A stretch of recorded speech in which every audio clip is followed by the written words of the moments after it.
दोस्तों नमस्कार। हाजिर हैं एक बार फिर से आपके सामने एक नई कविता के साथ जिसका टाइटल है सिंपैथी, जो कि क्लास 9th में पढ़ाई जाने वाली कविता है, जिसे लिखा है चार्ल्स मैके ने। और चार्ल्स मैके का जीवन काल 1814 से 1889 ईस्वी के मध्य रहा है। चार्ल्स मैके का जन्म स्कॉटलैंड में हुआ था। इनका प्रारंभिक जीवन फ्रांस में बीता और बाद में ये लंदन चले गए, जहां इन्होंने पत्रकारिता के क्षेत्र में भी अपना योगदान दिया। अपनी रचनाओं में उन्होंने लंदन शहर का इतिहास भी लिखा। एक पोएट के साथ साथ चार्ल्स मैके एक सॉन्ग राइटर भी थे। उनकी एक फेमस लिरिक है जिसका नाम है the Miller of the day, जिसमें उन्होंने ये बताने की कोशिश की है कि एक सुखी और संतुष्ट जीवन के लिए दूसरों के प्रति प्रेम, सरलता और दयालुता एक स्वाभाविक दृष्टिकोण होना चाहिए। तो ये रहा इनका संक्षिप्त जीवन परिचय। आइए हम हमारी कविता की तरफ चलते हैं, जिसका टाइटल है सिंपैथी। इस कविता का हिंदी ट्रांसलेशन आपके सामने है, तो हम हिंदी ट्रांसलेशन के साथ साथ इस कविता के भावार्थ को समझने की कोशिश करेंगे। तो आइए शुरू करते हैं इस कविता को, और कविता के अंत में हम इसको एक बार समराइज करके देखेंगे कि इस कविता का जो सेंट्रल थीम है वो क्या है, कवि इस कविता में क्या कहना चाहता है। तो कविता का पहला स्टैंजा है, I lay in sorrow deep distressed, my grief a proud man heard, his looks were cold, he gave me gold but not a kindly word. I lay in sorrow, ले का मतलब पड़ा होना और सॉरो का मतलब दुख, यानी कि मैं दुख में था। डीप डिस्ट्रेस्ड और गहरी निराशा में था। डिस्ट्रेस्ड का मतलब है निराशा। My grief a proud man heard, जब मेरे दुख को एक घमंडी व्यक्ति ने, एक अभिमानी व्यक्ति ने हर्ड, सुना। हिज लुक्स वर कोल्ड, उसकी दृष्टि जो है वो बहुत सर्द थी, अर्थात उसका जो स्वभाव था वह बहुत ही नीरस था। ही गेव मी गोल्ड, उसने मुझे सोना दिया, कहने का मतलब उसने मुझे जो है धन दिया। बट नॉट काइंडली वर्ड, लेकिन दयालुता के, सहानुभूति के एक भी शब्द नहीं कहे। तो कवि इस स्टैंजा में हमको बताता है कि वह एक बार जो है दुखी था, बहुत निराशा में था, जब एक अभिमानी व्यक्ति उसके सामने आया, उसके पास आया और उसे सोना दिया, अर्थात बहुत सारा धन दिया, लेकिन सहानुभूति जैसे शब्द, सांत्वना प्रदान करने वाले शब्द उसने उससे नहीं कहे। अगले स्टैंजा में कवि बताता है, my sorrow passed, I paid him back, the gold he gave to me, then stood erect and spoke my thanks and blessed his charity. My sorrow passed, मेरा दुख समाप्त हुआ, अर्थात मेरे दुख के दिन बीत गए। आई पेड हिम बैक, मैंने उसे वापस कर दिया। पेड का मतलब होता है अदा करना और बैक का मतलब वापस। मैंने उसे वापस कर दिया। क्या चीज? The gold he gave to me, वह सोना जो उसने मुझे दिया था। देन स्टूड इरेक्ट, इरेक्ट का मतलब है सीधा, तन करके खड़ा होना। और फिर सीधा मैं खड़ा रहा। एंड स्पोक माई थैंक्स, और मैंने अपना धन्यवाद उसे दिया। एंड ब्लेस्ड, और आशीर्वाद भी दिया। हिज चैरिटी, उसके दान के लिए। और जब मैंने उसे उसका धन वापस कर दिया, तब उसके सामने मैं सीधा खड़ा रहा और उसके इस दान के लिए मैंने उसे धन्यवाद दिया और उसे आशीर्वाद भी दिया। देखिए, अगर इन दोनों स्टैंजास को ध्यान से देखा जाए तो इसमें कवि ने अपने विचार और उस अभिमानी व्यक्ति के विचार को कंपेयर करने की कोशिश की है।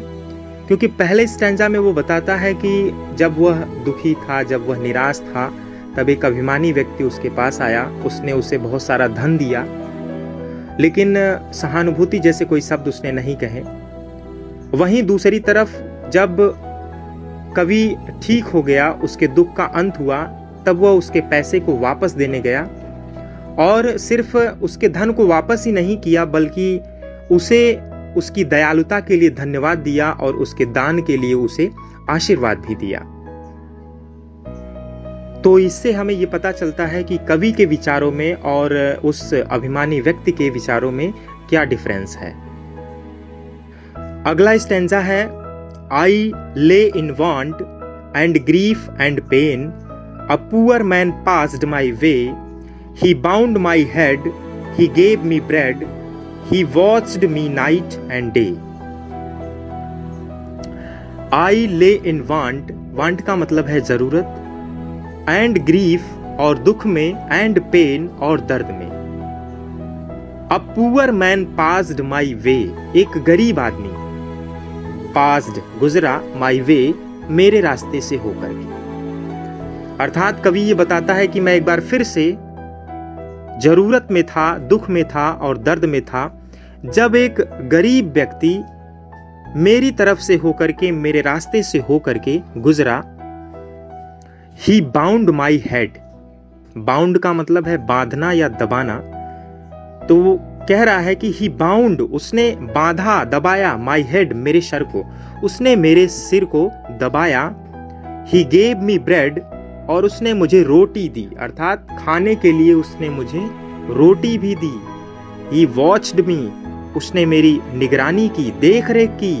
नाइट एंड डे, रात और दिन, अर्थात उस गरीब व्यक्ति ने मेरी रात और दिन दोनों समय में मेरी देख रेख की। उसने मेरे सर को दबाया, मेरी सेवा की, मुझे खाने के लिए रोटी दी। और तब मुझे ऐसा फील हुआ, मुझे ये एहसास हुआ, how shall I pay him back again for all he did to me, oh gold is great but greater far is heavenly sympathy. How shall I pay, कि मैं कैसे अदा कर पाऊंगा, हिम बैक अगेन, उसको दोबारा से, फॉर ऑल, उन सभी चीजों के लिए, ही डिड टू मी, जो कि उसने मेरे साथ किया, अर्थात उस गरीब व्यक्ति ने जो मेरी देख रेख की, मेरी सेवा की, उसके इस कर्ज को मैं कैसे अदा कर पाऊंगा। और तब मुझे ये एहसास हुआ कि ओह, गोल्ड इज ग्रेट, सोना तो बहुत महान है, धन महान है, बट ग्रेटर फार, लेकिन उससे भी कहीं दूर कोई चीज है, अर्थात उससे भी ज्यादा महान कोई चीज है। और वो क्या चीज है? इज हेवनली सिंपैथी, और वो चीज है दैवीय सहानुभूति, स्वर्गिक सहानुभूति, जिसे कि किसी धन या किसी सोने के द्वारा तोला नहीं जा सकता, उसकी तुलना किसी धन या सोने से नहीं की जा सकती है। तो कुल मिलाकर के इस कविता का जो सेंट्रल पॉइंट है वो ये है कि अगर हम कभी किसी ज़रूरत में होते हैं, कभी हम तकलीफ में होते हैं और कोई व्यक्ति हमारी शारीरिक रूप से मदद करता है, हमें खाने के लिए रोटी देता है और हमें सांत्वना देता है हमारे उस दुख के समय में, तो ये सहानुभूति, ये सांत्वना और उसके द्वारा की गई निस्वार्थ सेवा किसी भी सोने से, किसी भी धन से कहीं ज्यादा महान है। अर्थात जो स्वर्गिक सहानुभूति है,